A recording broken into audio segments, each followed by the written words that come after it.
we're going to see the other side of that. And here we go. We are hopping in. We got Sweet Moose already in the lead. Game number 1, 8-6. And here are the bans for game number 2 on Breach. Scorch and Vi, just like we were expecting. Yeah, Scorch and Vi probably make the most sense, I would imagine. Like, this is what I was saying before. We saw a little bit of a deterrent from the norm the last time around because this was Scorch and Lancer, not necessarily Scorch and Vi. Vi was open in the very last game it was that we watched. But now, here she is, banned. And like I said, this is a little bit more of a return to normalcy.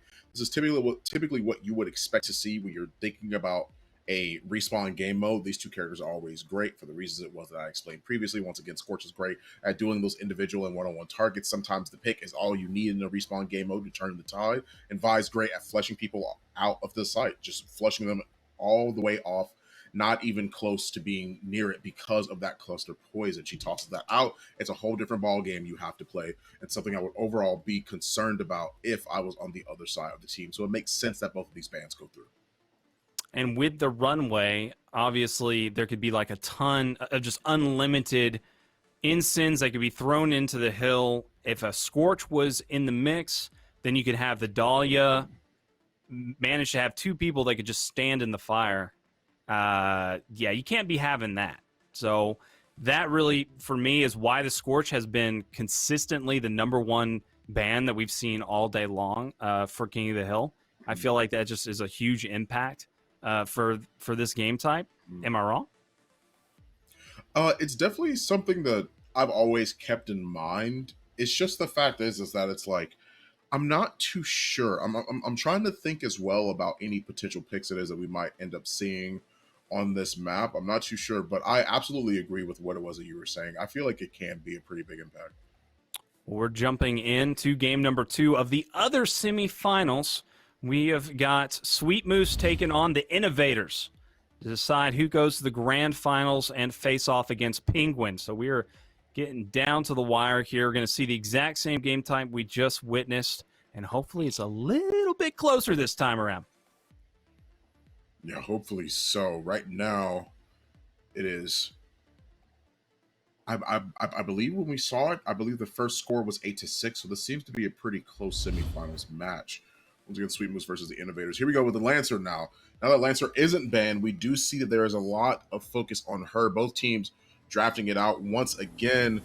Bull hovering the Phantom and actually decides to lock in just like before. I don't have any. I don't know what to say. He likes Phantom. Man, it's Halloween. He wants to use the costume that he bought, that he ordered, and don't judge him for it. The man is celebrating some Halloween on Phantom.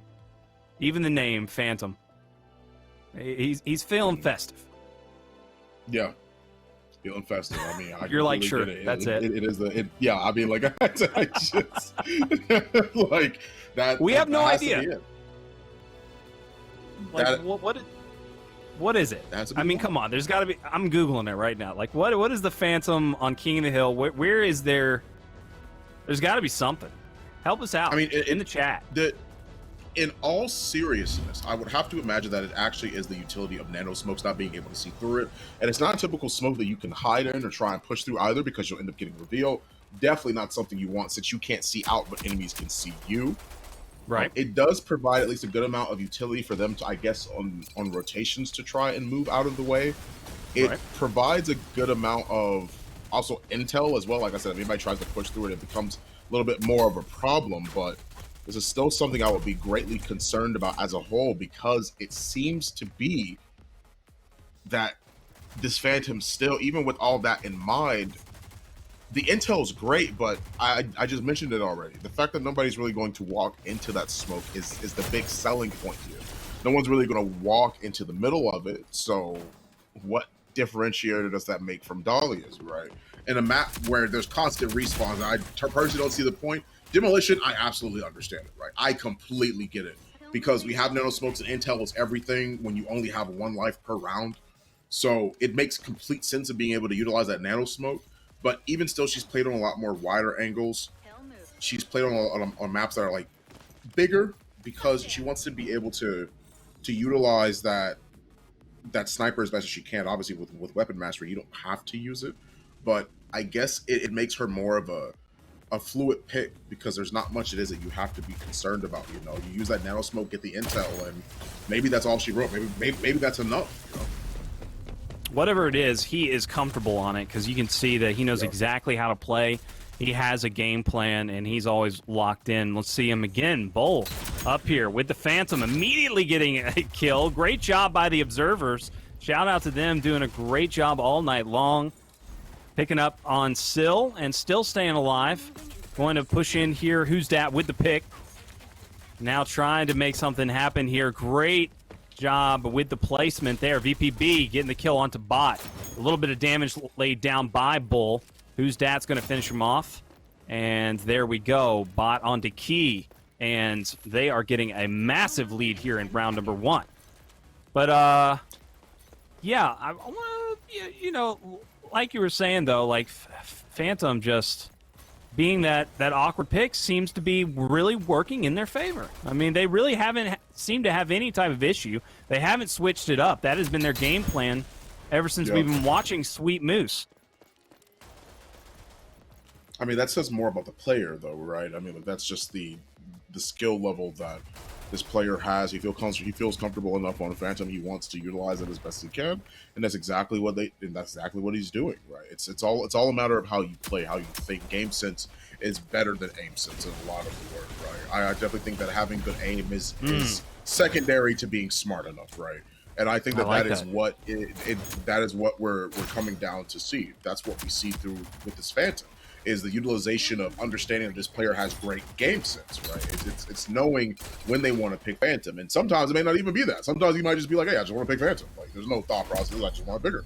And that's fine too, right? But it's still having that game sense and knowledge of how the natural flow of the game is supposed to work, how we push our lead, what is our progression, what is our win condition on a round-to-round basis, what should we be doing?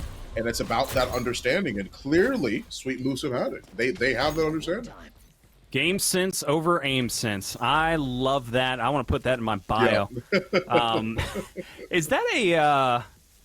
we're currently on Dallas here, but if we could go to the Ronin, I want to check out. Yeah, this is that She-Hulk?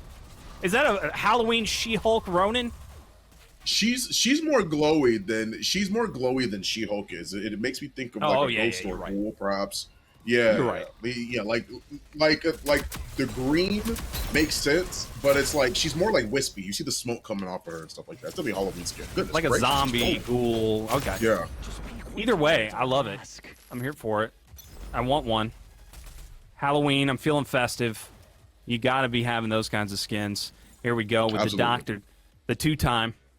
Coming in here with the Dallas, going to try to make something happen. Key lining up the shots, gets a little bit of damage down on the Bot. Does get the shot on to the corner, just keeping those players down, not letting them push off the point at all, but it doesn't matter because they have to come to the point, and that's not going to work. Bot able to land down massive damage, but VPB comes in. And he just lays down the hurt. He's going to regain his health and come right back out with a great team shot. Here we go. Sudden death. Oh, wait a minute. No, the rope. Fawn? I'm assuming somebody stepped off and stepped back on so quickly that we didn't quite see that somebody had left the objective. That's the only way that happens. There was 2 players in it. Right, but I'm saying that like probably they got there when we like swapped to that player's perspective right as somebody stepped off of the objective. So it didn't look like the point had been given up. That's the only way that I personally imagine that. I'm assuming it happened that fast. Because that's the only way that you actually lose that objective. They wouldn't have lost if they were still standing on it. So somebody had to either die on the objective that quickly, and they just made it there, or somebody stepped off of the objective and then they died, and then they just made it there. So I'm assuming that all happened extremely quickly. That's just my best case scenario. Is what happened. That is so unfortunate for Innovators. I mean, Innovators had a shot right there, in my opinion. They had a long road ahead, but I mean, it could have been done. We've seen it before. But anyways, here we go. Round number 2. This is to save themselves, keep themselves in the tournament. Innovators have got to come up clutch. Got to make something happen. Key with a big pick. Bull trying to stay alive here. He's getting a lot of pressure. He's just going to wait this one out. He gets the dinks. Going in for the finish. Not going to happen. Key's able to pop that stem and get out of dodge. So we've got Bull still on the Phantom here trying to line up some headshots. He's got a lot of targets in front of him. And the time, once again, in the favor of Sweet Moose. The body shot comes in. No cleanup with the pistol. Key versus Bull. This has been a battle for the ages. And Key is able to win it out. Yeah, 38-7 so far, though. It's great to be able to see those gunfights, those one-on-one duels that happen, right? But at the end of the day, we're talking about this big differential, a 40-point lead, and currently rising on the side of Sweet Moose. Key has gotten another down, but Bull trades in response. Their teams are trading back and forth, but even still, despite all those trades, they're still on the objective, holding it down. Bot moving in, trying to get some more cleanups. He was able to get a lot of downs. He gets triple teamed. So tough one out of that. And it's still not going to be too much in the favor of Sweet Moose. So they don't have a massive lead just yet. 2 minutes 45 still on the clock. They could easily come back. Innovators have a shot still to make this happen. They're going to get the rotation coming out. And it looks like they might have won the early rotation here. We have to see still. See if they're set up on that one or not just yet. Sill, Bot, going to possibly get into a 1v1 over in the back. We're going to watch Sill make his way on up. Checking the corners. Got to play this one smart. You got 3 in front. Oh, no, revealed. Going to try to get some damage down, but that's all that Bot could do, really. Not much in that situation to walk away from. Happy, that's for sure. VPB making the way in. Got the time ticking. Great nade by VPB. Hizzy, though. Hizzy's been all over the feed, really putting in a ton of work. Who's dat? Just checking out the corner, looking to sync up some shots. Get that team shot going. Sill able to pick up Hizzy. That's going to be the opener that they need, but Who's dat immediately shuts it down with a kill. That's going to be a trade, though. VPB able to get in. Oh. Bull, though. He's waiting. He's ready, but Class, he's behind with the flank. Very big flank, but that's not going to matter. Only 15 seconds left on this hill. Right now, 111 to 44. They're probably going to give them the scrap time. Actually, they're not even going to try and do that. They're just going to try and stall it out for as long as possible. They're getting kill after kill, man. And this still is going in the favor of Sweet Moose. They have such strong perspective on their team, and they are playing it to the best of their ability. I mean, the Innovators are definitely trying. They've gotten 45, or at least around. They had about this around the same amount of points during the last round that we saw this King of the Hill take place on. But I am not too sure. I just feel like Sweet Moose are doing such a good job at keeping the momentum, because it feels like with each new point, they're able to get either a kill or two before they're fully able to commit to an objective. And here we are, 148, 149, and that's it. That is game. That is the 2-0 against the Innovators, and they're moving on to grand finals. The objective efficiency was just beautiful, both out of Sweet Moose and Penguin in the semifinals. I got to say that was a little bit of a anticlimactic 2 semifinals. Both of them not too close to matchups, but I have a feeling that this next one is going to be exciting. But before we can talk about that, let's go and run those replays, see what was so beautiful about that one from Sweet Moose to guarantee their spot into the grand finals up against Penguin. Let's check it out. We saw some amazing stuff from Bot. We have really seen great consistency out of him. Bot has been that guy for me to look out for. What about you, Fawn? Yeah, Bot was definitely someone I was keeping an eye on throughout this match. More importantly, more than anything, though, I was always super interested in seeing how this played out for the most part, because I was just closely watching both of these teams. We see time and time again that throughout this entire game, we see how far up that Hizzy actually is. Hizzy's able to get downs before he's even down, even though he got stuck by the Simtex. He was still able to not only follow through, but keep a good eye on the rest of the objective from the position that he was in. And that, the reason why I'm even bringing that up is because that is what I want everybody to keep in mind, is how well positioned that they were this entire time.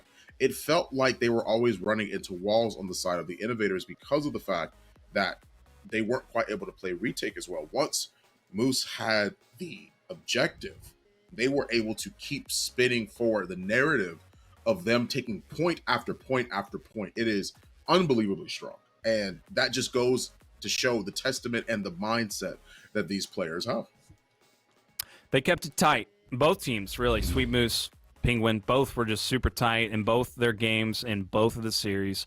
So now it comes down to this. It comes to the grand finals between both of them, Sweet Moose and Penguin.